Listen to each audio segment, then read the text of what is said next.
Hello students, welcome to online class. Today we are going to start exercise 6.2 with question number 8. तो question number 7 तक तो मैंने last year videos जो बनाई थी उनमें मैंने कंप्लीट किया था, और 8 और 9 जो थे वो क्लास में ही करवा दिया था इसलिए, और क्लासेस रेगुलर लगने लगी थी तो मैंने इसकी ज़रूरत नहीं समझी। तो अब मैं क्वेश्चन नंबर 8, 9, 10 जो क्वेश्चंस बचे हुए हैं इस एक्सरसाइज के इस वीडियो में बना रही हूँ। तो हमें क्वेश्चन दिया हुआ है यहाँ पे, प्रमेय 6.2 का प्रयोग करते हुए सिद्ध कीजिए कि एक त्रिभुज की किन्हीं दो भुजाओं के मध्य बिंदुओं को मिलाने वाली रेखा तीसरी भुजा के समांतर होती है। इस स्टेटमेंट को अच्छे तरह से समझिए। प्रमेय हमें 6.2 का प्रयोग करना है जो हमारे टेक्स्ट बुक में दी हुई है, और सिद्ध करना है कि त्रिभुज की किन्हीं दो भुजाओं के मध्य बिंदु, देखो ये त्रिभुज है A B C, A B का मध्य बिंदु डी, ए सी का मध्य बिंदु है ई। तो मध्य बिंदुओं को मिलाने वाली रेखा, तो मिलाने वाली रेखा कौन सी है आपकी, डी ई। मिलाने वाली रेखा तीसरी भुजा के समांतर है, तो तीसरी भुजा है आपकी बी सी। पहली भुजा ए बी, दूसरी भुजा ए सी और तीसरी भुजा बी सी। तो जो डी ई लाइन बनी है, डी और ई बिंदु को मिलाने वाली लाइन होगी हमारी डी ई, ये बी सी के समांतर है, ये हमें प्रूव करना है। तो हम क्या करेंगे, सबसे पहले हम लिखेंगे दिया क्या है इसमें। दिया है, जो कुछ दिया है उससे लिख लेंगे। दिया है त्रिभुज ए बी सी में डी और ई क्रमशः भुजाओं, क्रमशः कौन कौन से भुजा है, क्रमशः भुजाओं ए बी और ए सी के मध्य बिंदु हैं, मध्य बिंदु हैं, ये हमने लिखा दिया है हमें। सिद्ध क्या करना है हमें, सिद्ध करना है D E is parallel to B C, जो ये डी ई है बी सी के पैरेलल है। सिद्ध करना में लिखेंगे ये। प्रमाण, प्रमाण में हम लिखेंगे, अब देखो जो डी है वो ए बी का मिड पॉइंट है, ठीक है, क्योंकि डी कॉमा ए बी का मध्य बिंदु है। मध्य बिंदु मीन्स मिड पॉइंट का मध्य बिंदु है, अतः हम क्या लिख सकते हैं, ए डी, क्योंकि ये बीच का बिंदु है तो A D is equal to B D हो गया। A D is equal to B D. इस बी डी को यहाँ ले आओ, A D over B D is equal to यहाँ 1 रह जाएगा क्योंकि हम इसको नीचे ले आए हैं ए डी के। इसको नंबर 1 डाल के हम छोड़ लेंगे। उसके बाद इसी प्रकार जो ई है वो ए सी का मिड पॉइंट है, since E is mid point of A C, E A C का मध्य बिंदु है। इंग्लिश में हम मध्य बिंदु को मिड पॉइंट कहते हैं, मध्य बिंदु है, अतः जो ए ई है वह ई सी के बराबर है। इस ई सी को नीचे ले आओ, ए ई के, A E upon E C is equal to 1। देखो ये नीचे गया तो आप इसको ज़ीरो नहीं कर सकते, क्योंकि ज़ीरो करोगे दोबारा लाके गुणा करोगे तो ज़ीरो गुणा में कोई भी चीज़ होती है वो ज़ीरो हो जाती है, बिकॉज ठीक है, anything multiplied by zero is zero, ठीक है। लेकिन हम 1 रखेंगे यहाँ पे तो ई सी जब 1 से गुणा होगा तो ई सी ही आएगा, because when any number is multiplied by 1 we get that number itself, है ना, वही नंबर हमें प्राप्त होता है। 1 से जिस भी संख्या को हम गुणा करते हैं वह संख्या जो कि क्यों हमें मिल जाती है। तो ये चीज़ आपको समझनी है अच्छे से। जिनकी मैथ्स वीक है उनको लगेगा भी ये क्यों रह गया, तो इसलिए मैंने बता दिया है, क्योंकि बी डी को हम ए डी के नीचे ले आए थे तो यहाँ 1 रह गया। इस ई सी को भी इसके नीचे ले आए तो A E upon E C equal to 1। अब ये A D upon B D भी 1 के बराबर है और ए ई अपॉन ई सी भी 1 के बराबर है, तो दोनों का हम कंपैरिजन करेंगे। 1 तथा 2 की तुलना करने पर, तुलना करने पर क्या मिलेगा हमें?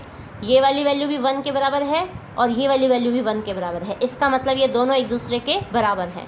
तो हम लिखेंगे AD upon BD is equal to AE upon EC। ठीक है, दोनों का तुलना कर दिया। अब ये अनुपात मिल गया हमें, तो हम यहाँ लिखेंगे अतः ये तो हमें ये मिल गया, ये टुकड़ा बटे ये, ऊपर का टुकड़ा बटे नीचे का टुकड़ा, है ना। तो भुजाओं का अनुपात मिल गया, तो ये हमें, तो हम लिखेंगे अतः रेखा DE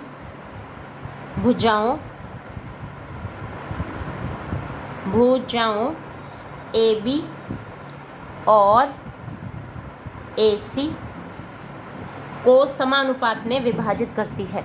AC को समानुपात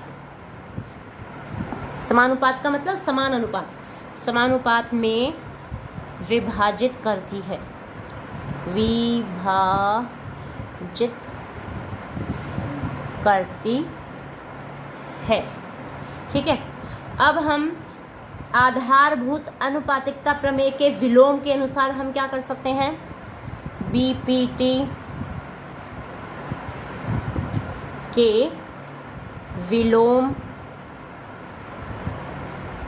द्वारा हमें मिलेगा कि जो लाइन DE है वो समांतर है BC के। ठीक है, क्योंकि विलोम क्या कहती है कि जब भुजाओं का अनुपात समान होता है, AD बटे BD और AE बटे EC होगा, यानी कि इस भुजा के टुकड़े और इस भुजा के टुकड़ों के जो अनुपात होते हैं जब समान होते हैं, तो उन अनुपातों को बनाने वाली जो रेखा होती है वह तीसरी भुजा के समांतर होती है।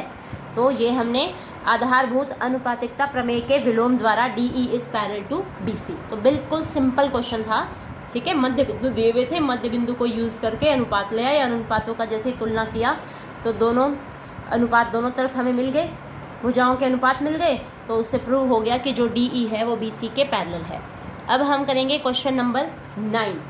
क्वेश्चन नंबर 9 में हमें दिया हुआ है ABCD एक समलंब है, समलंब है। इसको मैं वीडियो रोक के क्वेश्चन लिख लेती हूँ।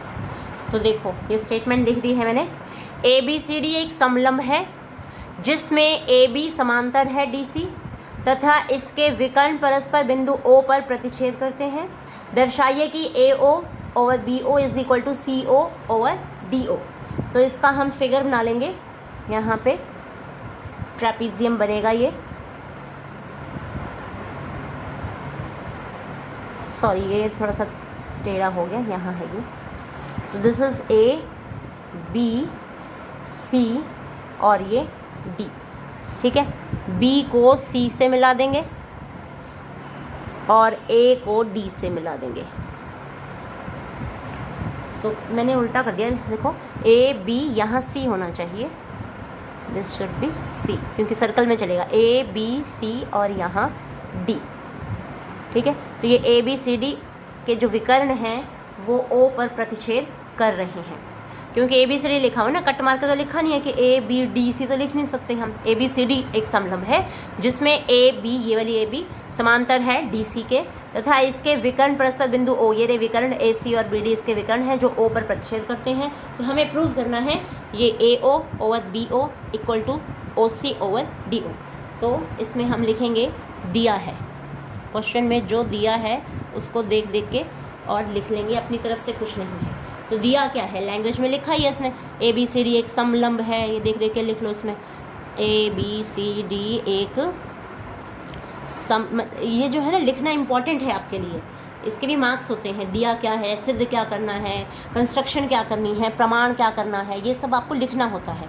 तो ABCD एक समलंब है जिसमें AB, ये सब देख देख के लिख रहे हैं, देखो हम यहाँ से AB is parallel to DC तथा विकर्ण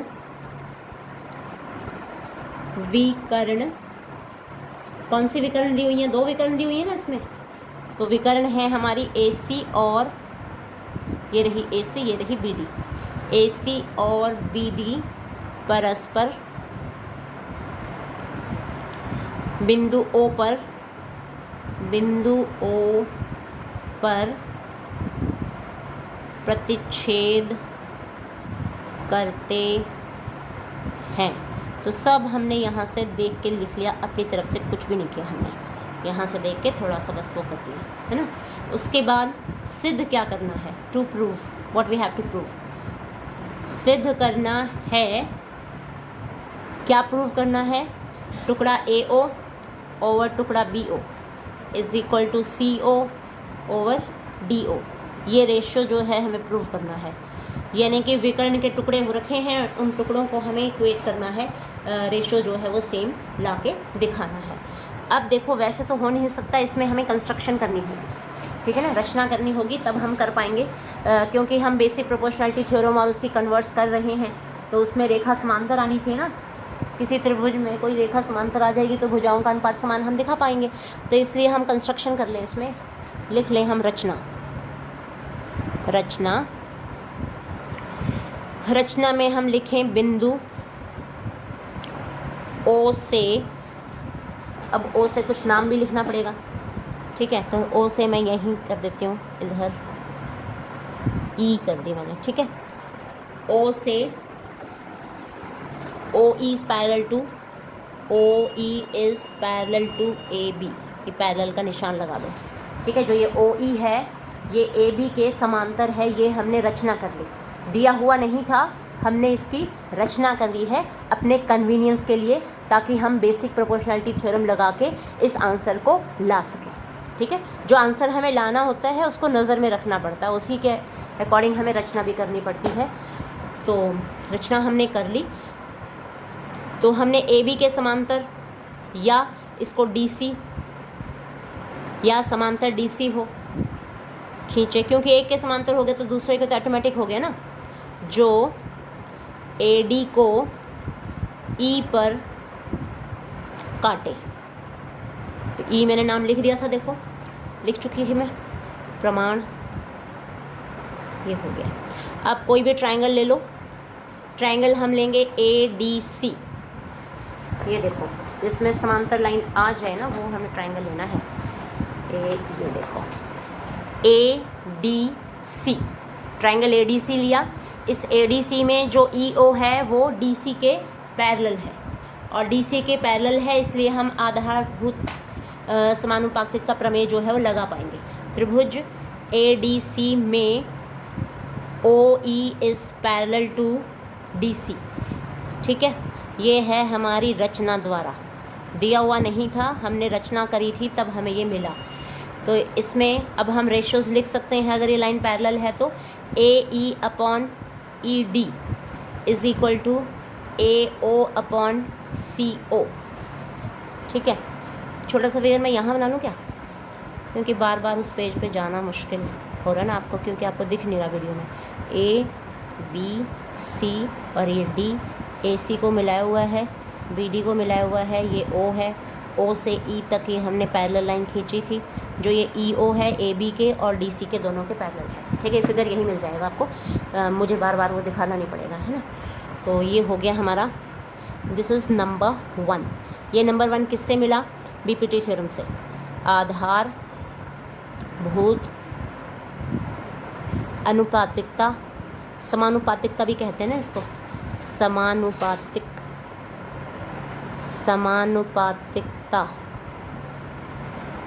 प्रमेय से, ठीक है। फिर इसी प्रकार दूसरा ट्रायंगल ले लेंगे, इसी प्रकार त्रिभुज ABD, त्रिभुज ABD में EO is parallel to AB, ठीक है।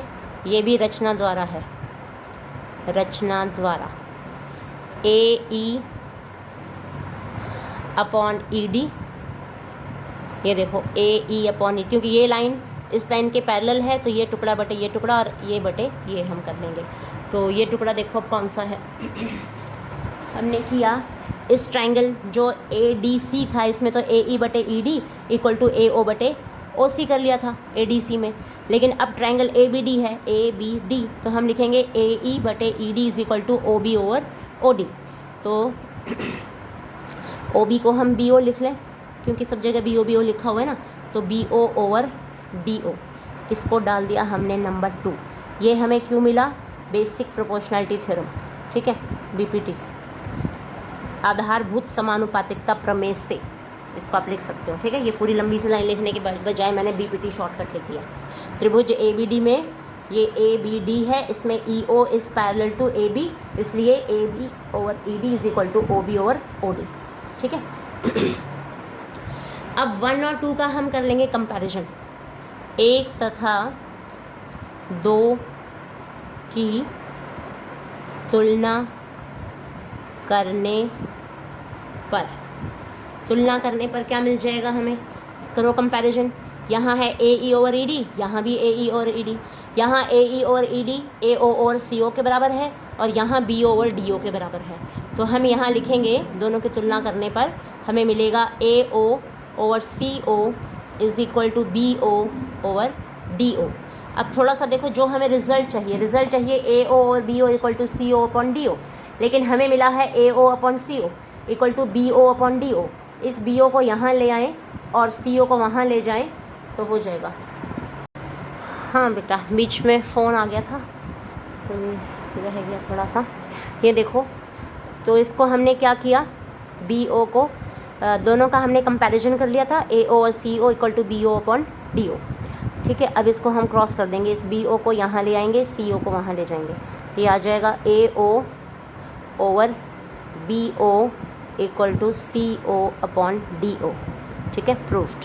तो जो हमें चाहिए था वो मिल गया, ठीक है। अब है क्वेश्चन नंबर 10। क्वेश्चन नंबर 10 में क्या है, इसमें हमें फिगर दिया हुआ है चतुर्भुज ABCD, ठीक है। इस क्वेश्चन को अब ये देखो, दिया है चतुर्भुज ABCD के विकर्ण AC और BD परस्पर बिंदु O पर इस प्रकार प्रतिच्छेद करते हैं कि AO upon BO is equal to C upon DO, ठीक है। जो दिया है वो हमने देख के लिख लिया। फिर प्रूव क्या करना है, सिद्ध करना है कि ABCD एक समलंब है। तो समलंब के लिए जो अपोजिट साइड्स हैं यानी कि AB और DC वो हमें पैरेलल प्रूव करने पड़ेंगे। जो हमारा पिछला क्वेश्चन था उसमें AB और DC समांतर दिए हुए थे, तो इस वजह से ABCD एक समलंब था। लेकिन अब क्या है, ABCD एक चतुर्भुज है, सिर्फ चतुर्भुज, ठीक है। हमें प्रूव करना है कि ये जो चतुर्भुज है ये समलंब है। तो वो समलंब तब सिद्ध हो पाएगा जब सम्मुख भुजाओं का एक युग्म समांतर सिद्ध हम कर पाएँ, तब हम कह पाएंगे कि ये एक समलंब है। तो ये जो वाली जो पेयर है AB और CD, इसको हम समांतर प्रूव करेंगे। तो इसके लिए हम रचना करेंगे। क्या करेंगे रचना? O से E तक हम ड्रॉ कर देंगे। एक पेज उड़ रहा है, एक मिनट, हाँ ये देखो। तो हम यहाँ रचना लिखेंगे, बिंदु O से OE पैरेलल टू AB। और जब आप वीडियो देखेंगे तो बड़ी करके देखना जरूर, ठीक है ना। राइट साइड में नीचे एक निशान सा होता है स्क्वायर का, उसको क्लिक करते हैं तो बड़ी हमें स्क्रीन बड़ी दिखने शुरू हो जाती है। OE पैरेलल टू AB खींचो। पिछले क्वेश्चन में भी हमने यही किया था, खींचो जो AD को E पर प्रतिच्छेद करे। तो इसमें हम प्रमाण लिखेंगे अभी, यानी कि आंसर लिखना शुरू कर रहे हैं। जो है हमारे पास A B D ले लें पहले तो, ठीक है। A B D में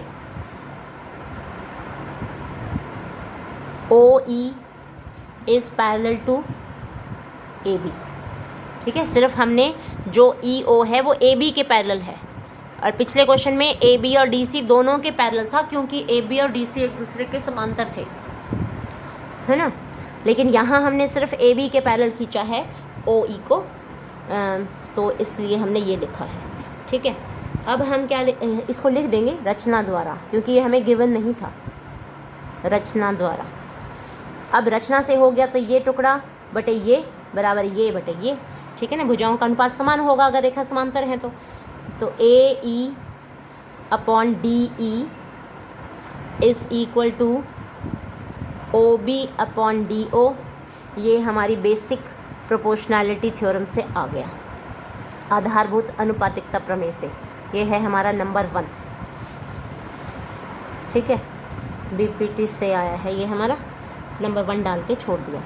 परंतु हमें दिया क्या है, हमें दिया है ये, हमें गिवन है A O upon B O is equal to C O upon D O, है ना।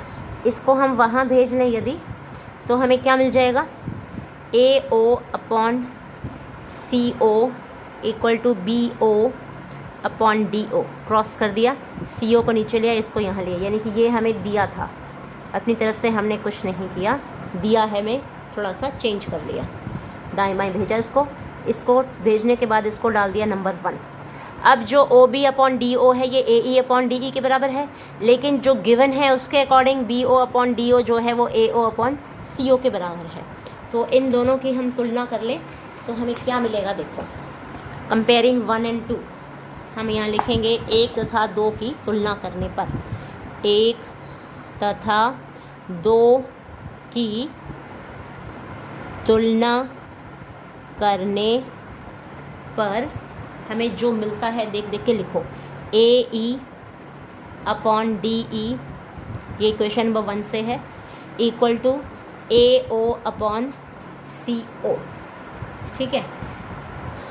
अब ये आ गया है भुजाओं का अनुपात, ध्यान से देखो ज़रा, A E upon D E equal to A O, ये रहा ए ओ अपॉन सी ओ, यानी कि ये टुकड़ा बटे ये बराबर ये बटे ये। इसका मतलब ये टुकड़े यानी कि ये बटे ये आ गया, तो इसका मतलब इन अनुपातों को बनाने वाली रेखा कौन सी है, ई ओ। जो ये ई ओ है ये डी सी के पैरेलल होगी, इस चीज़ से ये प्रूव हो गया। तुलना तो हमने 1 और 2 की थी, लेकिन तुलना करने पर हमें ये रिज़ल्ट मिला, ठीक है। रिज़ल्ट ये मिला तो आधारभूत अनुपातिकता प्रमेय के विलोम द्वारा हम कह सकते हैं, यहाँ हम लिखेंगे अतः आधारभूत समानुपातिकता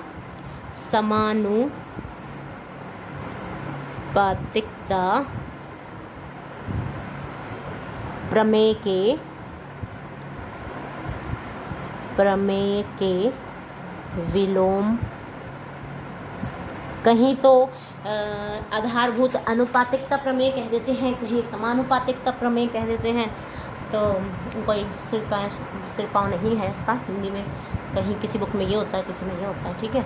तो दोनों सभी सेम ही होते हैं, बेसिक प्रोपोर्शनैलिटी थ्योरम, प्रोपोर्शनल कहते हैं हम उसको समानुपातिकता को, ठीक है, के विलोम से, विलोम द्वारा लिख दो या से लिख दो, विलोम से हमें क्या मिलेगा, जो लाइन है इन रेशियोज़ को बनाने वाली लाइन है आपकी O E is parallel to D C, ठीक है।